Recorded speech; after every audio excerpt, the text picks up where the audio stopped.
Yan, so kamusta mga katropa? At welcome na naman sa ating Tol, anong latest? Number 8. Yan, so some update. Kung nakapag-download resource na kayo, hindi naman gaano karami, mga 383 megabyte lang. Kaya wala tayong gaanong i-discuss about kung meron bang mga bagong feature sa NXP. But rather, we will focus sa new kits, kung ano bang bago sa new kit nila Minato, no? May naiba ba? Okay, so magsimula muna tayo sa unahan dahil dito makikita natin yung mga dapat nating shinobing ihanda para sa AOM. Sa darating na, kailan ang AOM natin? Kailan po ito? Okay, so 31 of August. So ayan po ang mga shinobing ihanda ninyo, no? So hindi ko na babasahin lahat. I-post nyo na lang kung gusto nyong basahin. Okay, move on tayo. Maintenance complete. So as usual, no? Meron tayong binigyan tayo ng Shinobite, pero ayan, ito yung mga dapat natin alalahanin. So yung electric needles, the third ay tinitinda na sa Fortress installation. Palay ko, yan naman hindi naman gaanong magamit yan, ano? So yun lang ang dapat nating tandaan dito sa mga bagay nito dahil i-discuss naman natin sa mga susunod yung ano. So obvious naman, special shinobi sa roundup na pwedeng i-deploy ay nadagdag yung specific shinobi at syempre yan yung mag-ama. Okay, so Sam, ang ating boss ngayon ay si Jubi. Well, obvious naman kasi war nga, no, ito yung hinarap nila Naruto at Minato. Ano? So ayan, no, so, ang pinamimigay ngayon na card sa Sam ay EX Ult ay ang outfit ni Obito na mukhang mangkukulam, ano. So ayan, iyon, no. Ito pala yon. Ito pala yung dun sa ito pala yung ninja card effect yung makukuha mo kapag 5 million na yung points mo. Tapos ito naman yung EX Ult. Ayan. So ito ay ano to, utilities. So purple unit. Ano, so stock cards. O kung gagamit ka niyan, okay, magagamit mo din naman yan sa next roundup dahil ni boosted siya, no, large effect pag nag-ipon ka sa next pag dineploy mo siya. Tapos ito yung pamimigay niya, no, large shuriken launcher, the third, wow, gold. So alam ko namang ang kinadagdag lang yan ay HP, no. Tapos ang ipamimigay na ultimate jutsu ay yung kay Kakuzu, no, itong Earth Grudge, no. Yan. So yun lang naman ang dapat nating alalahanin, ano, dito sa mga bagay-bagay na ito. Ayan. Okay, so ang shinobi story natin, si Hinata na summer outfit. Alam na rin naman natin dahil ito yung nandun sa lower left nung leaks na lumabas, no? Nothing new about this matter. Okay, so Conquest Chronicle Summon. Nandito na po tayo kay Minato at kay Naruto. Okay, so as usual, New EX Ultimate Jutsu, pag nakuha mo sa daily shop, sa daily summon, yung 25 pesos, sa ticket, o sa main banner niya, ito ay level 5. Yan, kung nakikita nyo naman. So, yun lang naman, no? Tapos, same as usual din naman yung draw na gagamitin mo, ano? Tapos, di umano, 5-star guaranteed kapag step 5 doon sa ano. Okay, so dahil na-discuss natin mga dapat nating alalahanin dito sa mga notices, pumunta na tayo sa kit. Anong bago sa kit nila Minato at Naruto? KLM. Okay, so kay Minato muna tayo, no? So, yan. Ang naiba dito kay Minato, siya ay Danzo effect na, no? Revives again once if defeated. Dati, yung mga EX ult niya ay kailangan full bar muna. Ngayon, hindi na. Yan. Tapos, may temporary ninjutsu power boost din dito kapag level 59 EX ult mo, no? So, ilang naman na nakita kong naiiba sa mga effects ng EX ult ni KLM Minato.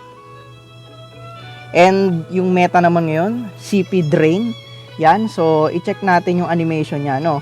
So kung matatandaan ninyo, hula natin dito nung inano ko nung aking ano ay parang yung prediction ko ay parang siya'y katulad ng race ni Nagato, no? Hindi siya full room, no?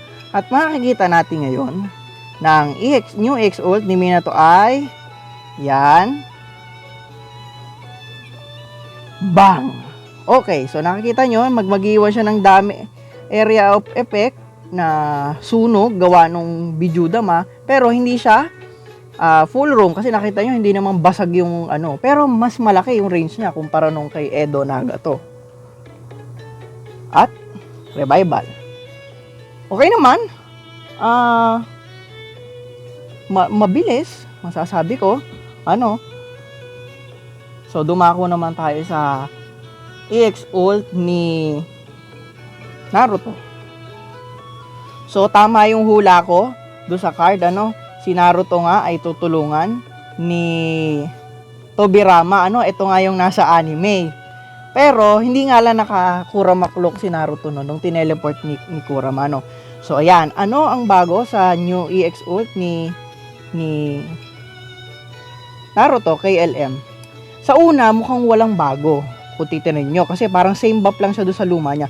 Pero pag in-scroll down nyo sa baba, pag level 8 na yung EX ult ni Naruto kay LM, OP na siya dahil mas better siya kay Rin. Bakit? Kung makikita nyo, allies will receive damage nullification for a set period of time. Ibig sabihin, same effect siya nung kay Rin, ng new EX ult niya recently, na kapag nandun ka sa bilog nung ring niya, pag inatake ka ng kalaban, walang epekto sa yun. Ngayon, bakit siya mas better kay Rin?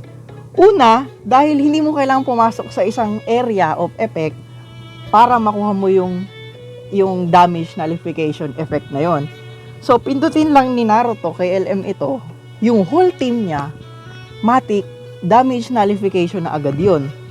So, mas OP siya kasi hindi mo kailangang pasunurin yung mga yung mga support mo kung ikay nagti-team attack mission para maligtas mo sila. Dahil matik na, pag pinindot mo yan, pag nakas na yung EX ult, meron na sila nung effect na yun, no?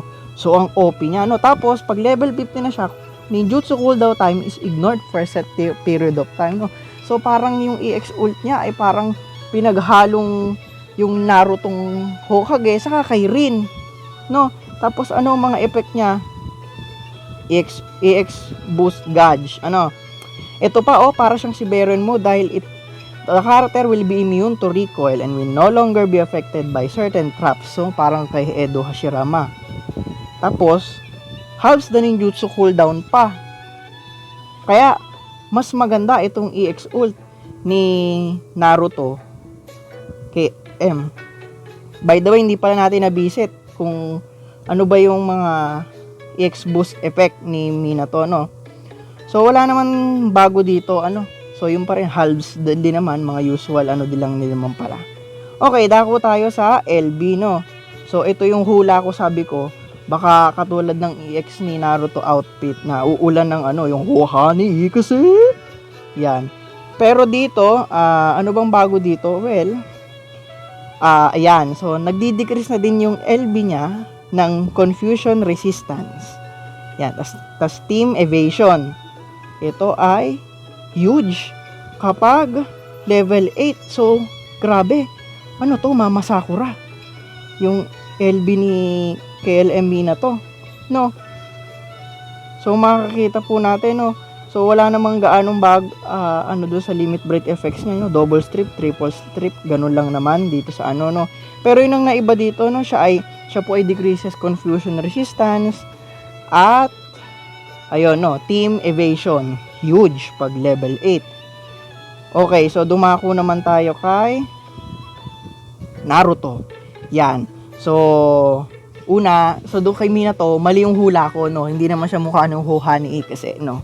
Bali, ang animation niya naman, siguro naman nakita nyo na, no? Magko-combine lang yung tatlong Minato, tapos parang straight line, no? Mag-continuous barrage ng Rasengan. Yan, ito naman. Kay Naruto. So, ano ang kakaiba dito sa kanyang So, ito naman ang naiba kay Naruto, no? Delikado na to, si Naruto kay LM. Bakit? Kasi nagre-reduce na siya ng seal and paralyze resist. Although medium lang naman yon ay pag level 8, no? So, mukhang kailangan na din natin 130% resist. Yung mga shinobi natin na may seal resistance na 100 lang dahil dalawa na ang main threat, no? Itachi Edo, saka itong si Naruto KLM. Ngayon, tingnan natin yung kanyang animation. Dahil medyo problematic para sa akin, ha, yung animation niya. Dahil ako yung may papakita sa inyo. OP naman, no? So para siyang katulad nga nung medyo hawig niya yung kay Naruto The Final Showdown. Sisigaw nga si Kurama, no? Pero ang kakaiba dito, hindi yung beast tail, yung Bijudama niya, hindi pababa, kundi pataas, tas parang uulan ng Bijudama, no? Ngayon, bakit ko nasabing problematic? So, i-cast natin, no? Yan, no? Sisigaw siya, malalaglag, yun. So, para sa akin, naging problematic siya kasi, yan, halimbawa, sumigaw, tumilapon yung kalaban, delikado siya sa mga shinobi, yung time between nung sumigaw siya at yung pagbagsak ng mga Bijudama, pwedeng tumayo dun yung shinobi at maunahan ka sa pag-atake at pwede silang mag-EX, no? Kaya siya problematic. So, maganda pala kung ikakast itong LB nito, palagay ko, kailangan sa malayuan, no? Para sa paghiyaw niya pa lang, knock-back na yung kalaban, tapos, so maglalakad pa siya, papunta sa'yo, may konting interval pa, bago bumagsak yung mga Bijudama galing sa ere, tapos, yun, tatama uli siya, so kung knockback siya uli, no? Kaya ko nasabing medyo problematic yung kanyang LB, no? Pero, ayos, no? Astig din. Okay, so, mga panghuli na tayo. So, ito yung hinulaan ko, yung sabi ko, parang katulad nung magdadash siya sa Edomi na to, no? So, ano ba ang mga effect nito, no? Makikita natin mamaya kung ano yung animation niya, no? Ano ang kakaiba sa anong ito, no? So, evasion strip siya, large, pag level 8. Itong 4-star ni Minato, no? So, confusion resist decreases na siya, evasion resist pa siya, no? So, parang in a way, Naruto The Final Showdown siya, no? Kasi si Naruto The Final Showdown, nagde-decrease din yung evasion. Alam ko yung 4-star niya, no? Kasi nakalagay doon, any with the 2, no? So, yun ang naiiba sa EX, sa 4-star niya. Tingnan natin yung animation, no? Ito natuto. Ay, mali pala. Umusod na.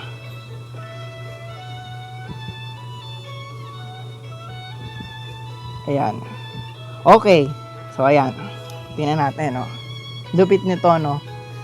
Ito siguro yung medyo pinakamalapit na accurate na nahulaan ko. Kasi, kung titignan niyo yung animation niya, parehong-pareho no kay Edomi na to. Ang kaibahan lang, magrarasengan siya pag lapit niya dun sa gitna. Hindi tulad nung kay Edomi na to, sasaksakin ka lang nung Raijin Shuriken, no? Yung parang, yung parang nagrarap si Minato dun, eh. Yan. Chuk, chuk, chuk, chuk! Puk! Yun. So, astig yung animation, although hindi ako fan nung elbing yun ni Edomi na to kasi paminsan miss, eh. Yun ang nakakainis dun, eh. Kadalasan miss. Tingnan natin nga kung increases accuracy to. Para at least kung hindi naman katulad nung kay Edomi na to, paminsan mataas ang chance ang hindi ka madali. Kahit siya'y malikot, no? More on defense. Nung ginagamit ko yun nun, hirap na hirap ako doon. At hindi tumatama sa kalabang kalimitan pag na-knockback sa